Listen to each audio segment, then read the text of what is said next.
Chapter 17. At this moment the scene inside the Peach itself was one of indescribable chaos.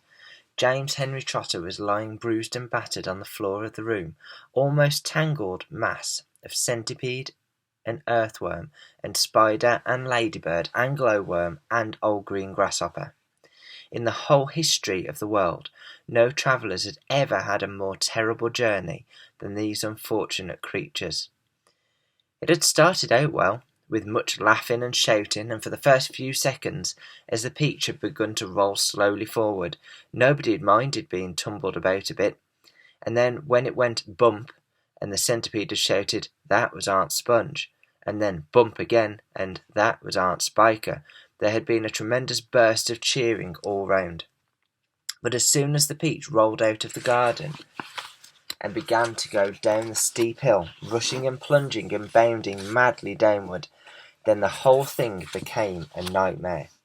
James found himself being flung up against the ceiling, then back onto the floor, then sideways against the wall, then up to the ceiling again, and up and down and back and forth and round, and at the same time all the other creatures were flying through the air in every direction. And so were the chairs and the sofa, not to mention the 42 boots belonging to the centipede.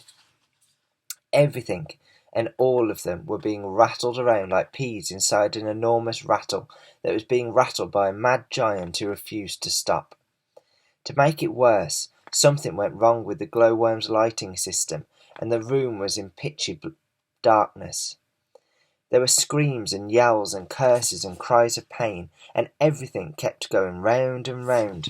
And once James made a frantic grab at some thick bars sticking out from the wall, only to find out that they were a couple of the centipede's legs. "Let go, you idiot!"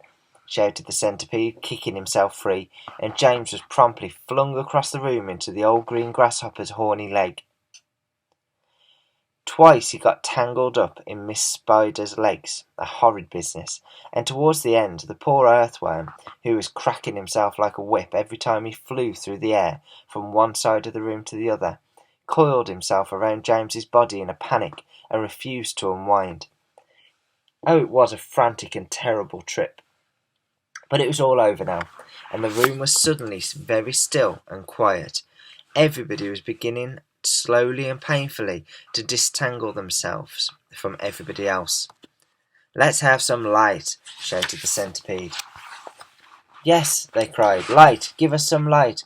"I'm trying," answered the poor glowworm. "I'm doing my best. Please be patient." They all waited in silence. Then a faint greenish light began to glimmer out of the glowworm's tail, and this was gradually became stronger and stronger until it was anyway enough to see by. "Some great journey," the centipede said, limping across the room. "I shall never be the same again," murmured the earthworm. "Nor I," the ladybird said.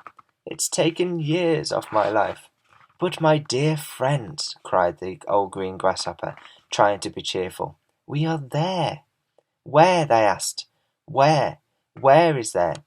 "I don't know," the old green grasshopper said, "but I'll bet it's somewhere good." "We are probably at the bottom of a coal mine," the earthworm said gloomily. "We certainly went down and down and down very suddenly at the last moment. I felt it in my stomach. I still feel it." "Perhaps we are in the middle of a beautiful country full of songs and music," the old green grasshopper said. "Or near the seashore," said James eagerly, "with lots of other children down on the sand for me to play with." "Pardon me," murmured the ladybird, turning a trifle pale, "but am I wrong in thinking that we seem to be bobbing up and down?" "Bobbing up and down," they cried. "What on earth do you mean?"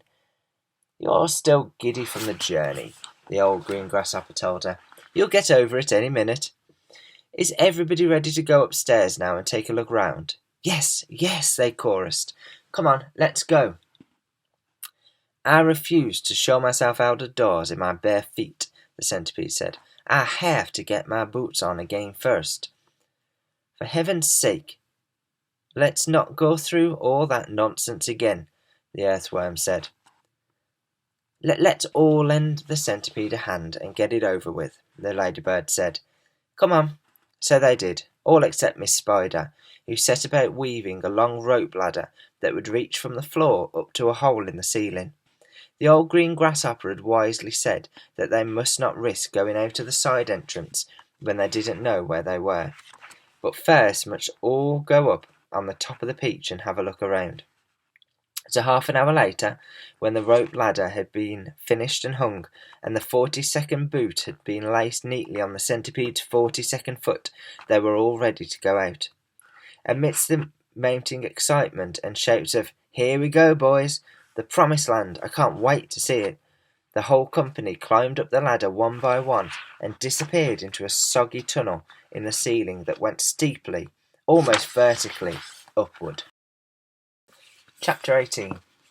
A minute later they were out in the open, standing on the very top of the peach, near the stem, blinking their eyes in the strong sunlight and peering nervously around. What happened? Where are we? But this is impossible, unbelievable, terrible. I told you we were bobbing up and down, the ladybird said. We're in the middle of the sea, cried James. And indeed they were. A strong current and a high wind had carried the peach so quickly away from the shore that already the land was out of sight. All around them lay the vast black ocean, deep and hungry. Little waves were bibbling against the sides of the peach. But how did it happen? They cried. Where are the fields? Where are the woods? Where is England? Nobody, not even James, could understand how in the world a thing like this could have come about. Ladies and gentlemen, the old green grasshopper said, trying very hard to keep the fear and disappointment out of his voice, I am afraid that we find ourselves in a rather awkward situation. Awkward, cried the earthworm. My dear old grasshopper, we're finished. Every one of us is about to perish. I may be blind, you know, but that much I can see quite clearly. Off with my boots, shouted the centipede. I cannot swim with my boots on. I can't swim at all, said the ladybird. Nor can I, wailed the glowworm. Nor I, said Miss Spider. None of us three girls can swim a single stroke. But you won't have to swim, said James calmly. We are floating beautifully, and sooner or later a ship is bound to come along and pick us up. They all stared at him in amazement. Are you quite sure that we are not sinking? The ladybird asked. Of course I'm sure, answered James. Go and look for yourself. They all ran over to the side of the peach and peered down at the water below. The boy is quite right, the old green grasshopper said. We are floating beautifully. Now we must all sit down and keep perfectly calm. Everything will be all right in the end. What utter nonsense, cried the earthworm. Nothing is ever all right in the end, and well you know it. Poor earthworm, the ladybird said, whispering in James's ear. He loves to make everything into a disaster. He hates to be happy. He is only happy when he is gloomy. Now isn't that odd? But then I suppose just being an earthworm is enough to make a person pretty gloomy. Don't you agree? If this peach is not gonna sink, said the earthworm was saying, and if we're not gonna be drowned, then every one of us is gonna starve to death instead. Do you realise that we haven't had a thing to eat since yesterday morning? By golly, he's right, cried the centipede. For once, the earthworm is right. Of course I'm right, the earthworm said, and we're not likely to find anything around here either. We shall get thinner and thinner and thirstier, and we shall all die a slow, grisly death from starvation. I'm dying already. I'm slowly shrivelling up for want of food. Personally, I'd rather drown. But good heavens, you must be blind, said James. You know very well I'm blind, snapped the earthworm. There's no need to rub it in. I didn't mean that, said James quickly. I'm sorry, but can't you see that? See? Shouted the poor earthworm. How can I see if I'm blind? James took a deep, slow breath. Can't you realise, he said patiently, that we have enough food here to last us for weeks and weeks? Where? They said. Where? Why, the peach, of course. Our whole ship is made of food. "Jumping Jehoshaphat!" they cried. "We never thought of that." "My dear James," said the old green grasshopper, laying a front leg affectionately on James's shoulder, "I don't know what we'd do without you. You are so clever. Ladies and gentlemen, we are saved again." "No, we are most certainly not," said the earthworm. "You must be crazy. You can't eat the ship. It's the only thing that's keeping us up." "We shall starve if we don't," said the centipede. "And we'll drown if we do," cried the earthworm. Oh dear, said the old green grasshopper. "Now we're worse off than before." "Couldn't we just eat a little bit of it?" asked Miss Spider. "I'm so dreadfully hungry." "You can eat all you want," James answered. "It would take us weeks and weeks to make any sort of dent in this enormous peach. Surely you can see that." "Good heavens, he's right again!" cried the old green grasshopper, clapping his hands. "It would take weeks and weeks. Of course it would. But let's not go making a lot of holes all over the deck. I think we'd better simply scoop it out of that tunnel over there, the one that we've just come up through." "An excellent idea," said the ladybird. "What are you looking so worried about, earthworm?" said the centipede asked. "What's the problem?" "The problem is," the earthworm said, "the problem is, well, the problem is there's no problem." Everyone burst out laughing. "Cheer up, earthworm," they said. "Come and eat." And they all went over to the tunnel entrance and began scooping out great chunks of juicy golden-coloured peach flesh. "Ah, this is marvellous," said the centipede, stuffing it into his mouth. "Delicious," said the old green grasshopper. "Just fabulous," said the glowworm. "Oh my," said the ladybird primly. "What a heavenly taste!" She looked up at James and she smiled, and James smiled back at her. They sat down on the deck together, both of them chewing away happily. "You know, James," the ladybird said, "up until this moment I've never in my life tasted anything except those tiny green flies that live on rose bushes. They have a perfectly delightful flavour, but this peach is even better." "Isn't it glorious?" Miss Spider said, coming over to join them. "Personally, I had always thought that a big juicy caught-in-the-web bluebottle was the finest dinner in the world, until I tasted this. What a flavour!" the centipede cried. "It's terrific. There's nothing like it. There's never has been. And I should know because I personally have tasted all the finest foods in the world."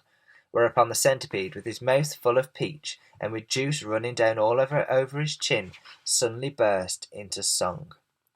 "I've eaten many strange and scrumptious dishes in my time, like jellied gnats and dandyprats and earwigs cooked in slime, and micey with rice, that's really nice, when roasted in their prime, but don't forget to sprinkle them with just a pinch of grime. I've eaten fresh mud burgers by the greatest cooks there are, and scrambled dregs and stink bug eggs and hornets stewed in tar, and pairs of snails and lizards' tails and beetles by the jar. A beetle is improved by just a splash of vinegar. I often eat boiled slobbages, they're grand when served beside minced doodlebugs and curried slugs. And have you ever tried mosquitoes' toes and whitefish rolls, most delicately fried? The only trouble is they disagree with my insides. I'm mad for crispy wasp stings on piece of buttered toast, and pickled spines of porcupines, and then a gorgeous roast of dragon's flesh, well hung, not fresh. It costs £1 at most, and comes to you in barrels if you order it by post. I crave the tasty tentacles of octopi for tea. I like hot dogs, I love hot frogs, and surely you'll agree. A plate of soil with engine's oil, a super recipe. I hardly need to mention that it's practically free. For dinner on my birthday, shall I tell you what I choose? Hot noodles made from poodles on a slice of garden hose, and a rather smelly jelly made of armadillo's toes. The jelly is delicious, but you have to hold your nose. Now comes, the centipede declares, the burden of my speech. These foods are rare beyond compare, some are right out of reach, but there's no doubt I'd go without a million plates of each, for one small mite, one tiny bite of this fantastic peach. Everybody was feeling happy now. The sun was shining brightly out of the soft blue sky, and the day was calm. The giant peach, with the sunlight glinting on its side, was like a massive golden ball sailing up a silver sea.